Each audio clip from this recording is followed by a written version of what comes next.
నమస్తే. ఈ నెల 15వ తారీఖున కామారెడ్డిలో బీసీ ఆక్రోశ సభ అనేది పెద్ద ఎత్తున నిర్వహిస్తూ ఉన్నారు. సో మరి దీనికి సంబంధించి పూర్తి వివరాలు తెలుసుకునే ప్రయత్నం చేద్దాం. మనతో పాటు ఐలి వెంకన్న గారు అయితే ఉన్నారు. అన్న, ఏంటి మళ్ళీ 15వ తారీఖున బీసీ ఆక్రోశ సభని ఏర్పాటు చేస్తూ ఉన్నారు? ఎందుకు అంటే ఎందుకు చేస్తూ ఉన్నారు? అంటే ఏ కామారెడ్డికి వేదికగా 2023 నవంబర్ 10వ తారీఖు రోజు కాంగ్రెస్ పార్టీ కామారెడ్డి డిక్లరేషన్ ప్రకటించడం జరిగింది. ఆ వేదికగానే ఏంటంటే దాదాపు ఈ రోజుకు అంటే 15వ తారీఖుకు 2 సంవత్సరాల 5 రోజులు అవుతుంది. ఈ రోజుకు 2 సంవత్సరాల 2వ రోజు. అందుకే ఈరోజు మేము చిక్కడపల్లిలో బీసీ పొలిటికల్ ఫ్రంట్ ఆధ్వర్యంలో రాష్ట్ర విస్తృత సమావేశాన్ని ఏర్పాటు చేసుకోవడం జరిగింది. ఎందుకంటే దీనికి 15వ తారీఖు రోజు ఒక ప్రతిష్టాత్మకంగా 42% బీసీ రిజర్వేషన్ల సాధన సమితి ఏర్పాటు చేసుకొని BC SC ST JAC Visharadan Maharaj గారు, BC political front, BC intellectual forum Chiranjeevulu గారు, అదేవిధంగా బీసీ ఫెడరేషను రాష్ట్ర అధ్యక్షులు మన ఆల్ ఇండియా అధ్యక్షులు జస్టిస్ ఈశ్వరయ్య గారు, వీరి సారథ్యంలోనే మేము 15వ తారీఖు రోజు బీసీ ఆక్రోశ సభ నిర్వహిస్తూ ఉన్నాం. ఇందులో ప్రధానంగా ఏంటంటే కామారెడ్డి వేదికగా మాకు జరుగుతున్నటువంటి అన్యాయం 20 డిమాండ్లు మేనిఫెస్టోలో పెట్టడం జరిగింది.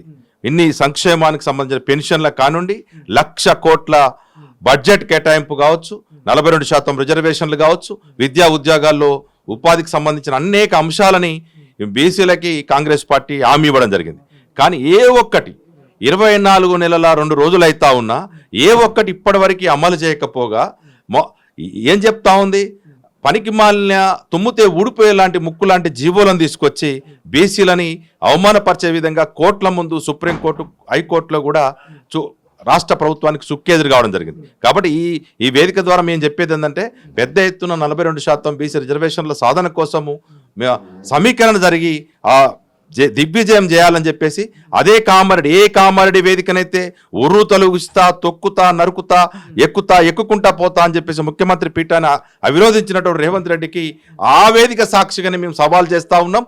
రండి, చూడండి, నువ్వు ఎమ్మెల్యే కూడా పోటీ చేసినావు కదా కామారెడ్డిలా, అక్కడ కొడంగల్ పోటీ చేసినావు, అక్కడ ఓడిపోయినావు కదా, అదే వేదికగా మిమ్మల్ని ఎండగడతాం. ఎందుకంటే ఎందుకు చేయలేకపోయినావో ముక్కు నేలకు రాయాలి తప్ప ఎందుకంటే నువ్వేదో తూతూ మంత్రంగా 2 సార్లు ఢిల్లీలో నువ్వు సభలు పెట్టుకున్నావు. కానీ తూతూ మంత్రంగానే 2 సార్లు అదే వేదికగా మమ్మల్ని అవమానపరిచినావు.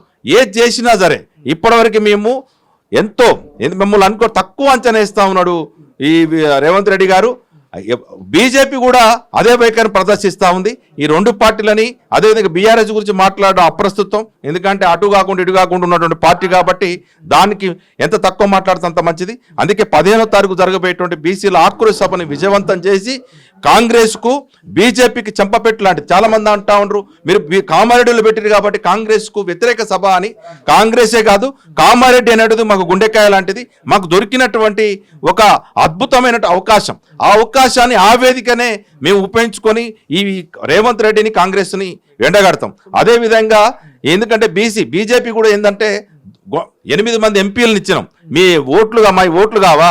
మీ 8 మంది ఎంపీలు ఎవడైతే ఓట్లు 90% బీసీ ఎస్సీ ఎస్టీ సంబంధించిన నాయకులు వేస్తేనే మీరు ఎంపీలుగా ఎక్కిరు, 8 మంది ఎమ్మెల్యేలు అయ్యారు.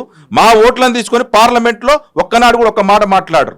8 మంది ఎంపీలు 235 మంది ఉన్నారు కాంగ్రెస్ ఎంపీలు, వాళ్ళు మాట్లాడరు. 300 మంది రాజ్యసభతో కలుపుకుంటే మన ఉపరాష్ట్రపతికి ఎన్నికేసారు. కాబట్టి అన్ని అంశాలు ఉన్నాయి. కాబట్టి ఒక పక్క రాహుల్ గాంధీ ఒక పక్క మాట్లాడతారు, భారత్ జోడో యాత్ర సందర్భంగా రేవంత్ రెడ్డి ఇక్కడ మాట్లాడతారు. మీ మాటల ఈ కల్లబులి మాటలకి, ఈ కట్టుకత్తలకి ఎవడు నమ్మేటువంటి లేడు. బీసీలు చైతన్యవంతులేరు. సాంప్రదాయ సంఘాలకు భిన్నంగానే మేము ఉద్యమాన్ని ఉధృతం చేస్తూ ఉన్నాం. అందులో భాగంగా ప్రిపరేషన్ ఎంతమందిని సమీకరించుకుందామని ఈరోజు బీసీ పొలిటికల్ ఫ్రంట్గా రాష్ట్ర విస్తృత సమావేశం పెట్టుకున్నాం. పెద్ద ఎత్తున హలో బీసీ చలో కామారెడ్డి అని 15వ తారీఖు జయప్రదం చేయాలని చెప్పేసి ప్రతి బీసీకి విజ్ఞప్తి చేస్తాం.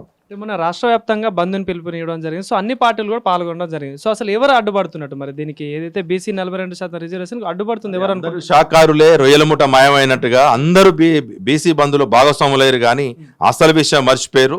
చాలా మంది అనుకుంటారు మేము పోయినాం అని. అది కాదు కావాల్సింది. ఇప్పుడు అసలైన ఆట ఇప్పుడు మొదలైంది. కాబట్టి ఈ ఆటలో మీరందరూ పావులు కావాల్సిన బీసీలు చైతన్యవంతులేరు. కాబట్టి మీ రాజకీయ పార్టీలు ఎండగడతాం.